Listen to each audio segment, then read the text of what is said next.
Hi everyone, and welcome to another video of Meta Youth Leadership. And today we're in for a treat because we've got Richard Moy, who is the National Director of SOMA UK, who Meta are close partners with, to share with us that next step in a Christian worldview. He's going to be talking to us about Jesus's final days on earth and why the cross and the resurrection are so important to us as individuals, and also what we can learn from that in terms of our leadership. So I'm going to hand straight over to Richard. Thanks, Richard. Well, hello, Meta Youth. My name's Richard Moy from SOMA UK, and I'm just thrilled to be helping with the content for today's video. I've got just 10 minutes to take you through the culminating part of Jesus's life and story, fitting in with our Christian worldview. So we're looking today at the cross and resurrection. And here's a key quote for you from St. Paul. If there is no resurrection from the dead, then our faith is in vain. If there's no resurrection, our faith is in vain. For there to be a resurrection of Jesus, there had to be the cross. For us to be raised, we also have to die. And we'll look into that a little bit later on. So the cross in Mark 15, let's have a quick read. I'm reading from my daughter's Bible. A passerby called Simon from Cyrene was coming in from the countryside just then, and the soldiers forced him to carry Jesus's cross. Why? Because Jesus had just been whipped to within an inch of his life. He couldn't make it up the hill on his own. They brought Jesus to the place called Golgotha, which means place of the skull. They offered him wine, drugged with myrrh to dim the pain, but he refused it. So the soldiers nailed him to the cross. They divided his clothes, rather than ripping them up. That fulfilled a prophecy. And they threw dice to decide who would get each piece. It was 9 o'clock in the morning when they crucified him. A sign was put against his crossbeam, and it read, "Jesus, the King of the Jews." 2 revolutionaries were crucified alongside him, one on the right and one on the left. The people passing by shouted abuse, shaking their heads in mockery. "Ha! Look at you," they yelled. "You were going to destroy the temple and rebuild it in 3 days. Well, save yourself and come down." The leading priests and teachers of the religious law also mocked Jesus. "He saved others," they scoffed, "but he can't save himself. Let this Messiah, this King of Israel, come down from the cross so we can see it and believe him." Even the men who were crucified with Jesus ridiculed him. But at noon, darkness fell across the whole land, and it lasted till 3 o'clock. Then at 3 o'clock, Jesus called out in a loud voice, "Eloi, Eloi, lama sabachthani," which means, my God, why have you forsaken me?" Some of the bystanders thought he was calling for Elijah, and they ran, filled a sponge with sour wine, holding him a reed stick so he could drink. "Wait," they said, "let's see whether Elijah comes to take him down." And then Jesus uttered a loud cry and breathed his last. And the curtain of the temple was torn in 2 from top to bottom. And when a Roman soldier saw how he died, he said, "Truly this man was a son of God." Key things then, just from Mark 15, Jesus really did die. Even Roman centurions could tell if you were dead or not. It was God's plan. He allowed it to happen. He could only be killed because he allowed it. There are numerous examples in the Bible where people wanted to throw him off a cliff or something, and he's just able to just walk through the middle of them. The only reason he can get killed here is because he allows it. When he was arrested in Gethsemane, he has to let all the people coming to arrest him get up again because they just fall before his feet in awe. And this is something that he both predicted and actually wanted to happen because he was going to save us through it. Why then did he die? I'll have a look at this top quote here. "He who had no sin became sin for us." Wonder if you can imagine a moment where you have felt deep shame. You've done something desperately wrong. You've let down someone that you care about, maybe a parent, maybe a family member, maybe a friend. And that experience we have of sort of shriveling up with shame or guilt. Well, Jesus never experienced that at all in his life. He had this perfect relationship with his Father in heaven. He was perfectly at ease with himself. None of this sort of, umming and ahhing about who he is that we sometimes get. But he became sin for us. So why? Here's 6 different ideas. One, as a sacrifice for sin, like the scapegoats in the Old Testament, which would be sent into the desert as a sacrifice for sin. The second one we'll come back to. The third one, substitution. He dies in our place. It was my guilt that held him there. and he dies in my place. Fourthly, conquest over evil. We call this Christus Victor, Christ the victor, defeating the devil. And in the Passion of the Christ, you get the sense of the devil being destroyed as a teardrop falls from heaven as the cross happens, and Jesus dies on the cross. The devil gets defeated. That's a great part of that film. Redemption, saving us from slavery to sin and death. This is buying us back from slavery to sin and death. And reconciliation, it's a way back to God, a way of forgiveness. But the most controversial of these is the idea of turning away the wrath of God on sin and evil. And actually, when you travel around the world, sometimes you will see and experience things of absolutely despicable evil, things that are so wrong in the world. Jackie Pullinger, famous missionary, once went to Calcutta and saw avenues of child prostitutes, and she said, an eye for an eye, a tooth for a tooth is absolutely right. I wanted to inflict pain. I wanted to inflict suffering on those who are causing these children to suffer. And then God turned her attention to the cross, and he said, do you not realize that the full penalty, the full price for their sin and your sin has already been met on the cross as Jesus died there and experienced the full fury of God on sin and evil? God is a God of wrath in the Bible, because he is a God of love. It's the second side of a coin. If a parent sees their child being hurt or damaged in any way, they're going to rise up in anger. That is a right reaction to be angry. It's not sort of child abuse type wrath. This is not malicious anger. This is the wrath of love, the love that says, you cannot just hurt my creation and my children like that. And God chooses in Jesus to drink in all of that wrath so that we can be free from that. Here's in the Old English words, the propitiation for our sins. So let's look at the resurrection. I am the resurrection and life. Jesus says, he who believes in me will live. If you look at John 20 with me, John 20, 1-9, and this is the quick account of Mary Magdalene coming to the tomb, and she finds a stone has been rolled away. Remember how huge those stones were?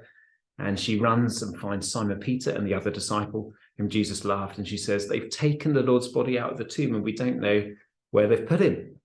And Peter and the other disciple run and reach the tomb, and Peter sees the linen wrapping there. The other disciple gets there as well. They hadn't yet understood what's gone on.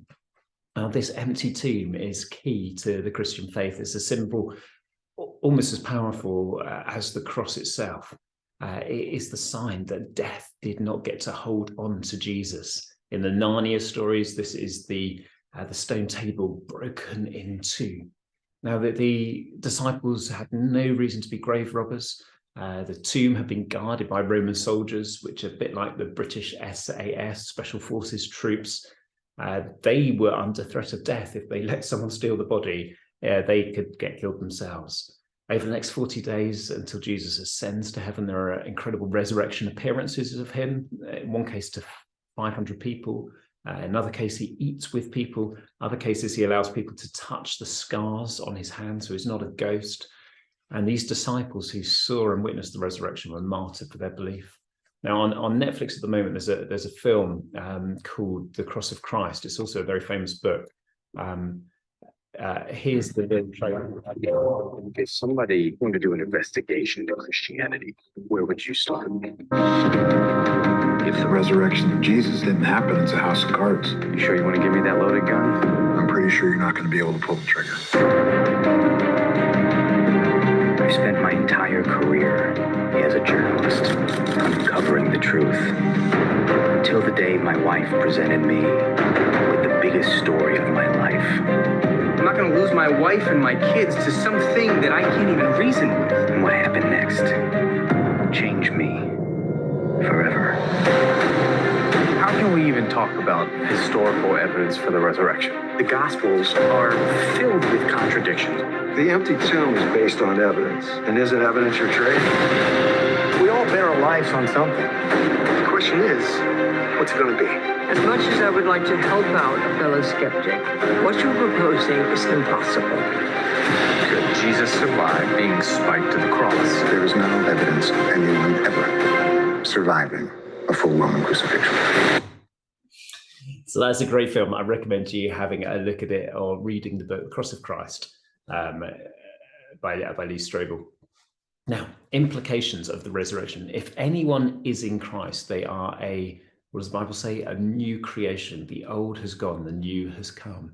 So this cross and resurrection thing does something to you and me. If we die with Christ, is how the argument goes. If we spiritually say, I want to die and be born again, I become a whole new creation. The old me that was stuck in Adam's creation in the fall dies, and the new me, which is in Jesus Christ, rises up, and I can have Jesus's resurrection life flowing in me already. If the resurrection is true, then it changes everything. It means that all Jesus said was true, and he has power over life and death. In fact, if you look at John's Gospel, here's a great commentary on John's Gospel by a guy called David Ford. It's arranged around 7 miracles, and the culmination of them all, it goes right through from water and wine to the resurrection or the raising of Lazarus. Culmination of them all is Jesus's rising from the dead. And if he can rise from the dead, along with these other signs that he did, it means that everything that he did is true. Faith in him means you can be forgiven, have new life. It means eternal life is a reality that begins as soon as you become that new creation. The Christian life is about letting Jesus live his resurrection life through us every day. And this little gif here is just from the Passion of the Christ. And it's just that sort of sense of the grave clothes being empty, just left there, and Jesus rising through them. Meta Youth, it's great to be with you today. God bless you, and dig into the Gospels, find out more about the resurrection and cross, because they really do change everything. Thank you so much, Richard. Wow, there was so much in there, and I want to go and watch that film that you recommended, and I just love the GIF at the end. Thank you so much. Okay, what we're going to do now is we're going to keep that in our mind, the incredible reality of the cross and the resurrection, which is central to the universe and to our lives. We're going to think about now another leadership tool, and then I'm going to relate it back to what we've just heard from what Richard has just shared. So the tool that I want to teach you today is called the 5 circles of influence. And you'll see this on the screen right here. And I want you to imagine at the moment, on your back, you've got a little switch, and you can switch it to intentional or accidental. It's almost like a dimmer switch, actually. You can kind of turn it in different directions. But if you're an accidental leader, it's kind of like, you're just kind of like, oh, I hope my leadership's okay. I hope I'm doing all right. I hope my family's okay. I hope my team or my class is okay. I hope my school's okay. I hope my community's okay. But really, we're not doing anything about it. We're not being intentional. Intentional is the opposite. Intentional is to say, do you know what? I know about myself, I know my leadership, and I know what I can give, and I'm really going to contribute something significant to help people to live out my potential and to be a person of influence in the different spheres that I'm in. And this tool says there are 5 key spheres of influence. There's the self. How we are looking after ourselves and leading ourselves. We've been talking quite a lot about that on Meta in terms of 5 voices, knowing ourselves, understanding some of our weaknesses, some of our strengths, and doing some intentional work also around our faith. And that's what we're doing on Meta, which is great. And it's not wrong, by the way, to focus a bit of time on self. It's not narcissistic if it's done in the place of, I want to be strong in myself in order to help others. It's a bit like when you're on the plane and on an aeroplane, and they say, if the oxygen reduces, the oxygen mask will come from the ceiling, and you've got to put yours on first and then help the person sitting next to you. And it seems selfish, but actually it means that you can help more people if you are looking after yourself. So that is really important too. And then there's these other spheres, your family. How are you influencing and being intentionally good in your leadership in your own family? It's possible to be helping lots of other people, but for our own family to slip. And that was one of the things that happened for me a little bit. I was running quite a large church, but I wasn't putting the intentional work into my family at the time. And fortunately, God revealed that to me, as did my wife and my children, and we managed to sort that one out. Being consistently intentional in our leadership in each of the spheres. Team might be your classmates. It might be those that you hang out with, your close friends. Organization might be your school or your workplace, and then the community in which you live. And the idea here is to think about, have a think, out of all these spheres, where am I the strongest in my leadership? And where perhaps am I the weakest? Where have I got less influence? Where do I need to increase my intentionality? So what's the strongest sphere and what's the weakest sphere? Where do you think God might be saying to you, you need to put a bit of attention there? And having heard what we just heard about Jesus's cross and resurrection, that he went to the cross and he rose again, really the message we learn is that Jesus gave up of himself for us. He gave of himself for the world. It was very sacrificial. That's what real leadership is about. It's about service. It's about giving ourselves up for others, self-denial in effect. And so the bigger question here is to say, Jesus, how can you live your resurrection life through me in all these spheres of influence? So what I want you to do as you finish this video is say a quick prayer and say, Jesus, I want you to be in every sphere. And I want you to show me what I need to do to be intentional and to do each sphere with you, so that actually I fulfill my potential and I do so much good in this world. So those are the questions. What sphere are you weakest in? What sphere are you strongest in? And how can you invite Jesus into each of those spheres? And if you did, what do you think he would say? So why don't you say a little prayer as you finish up? Thanks so much. We're going to reflect on this tool and on the message that Richard gave to us this week in our coaching clinic. Take care. Have a great week.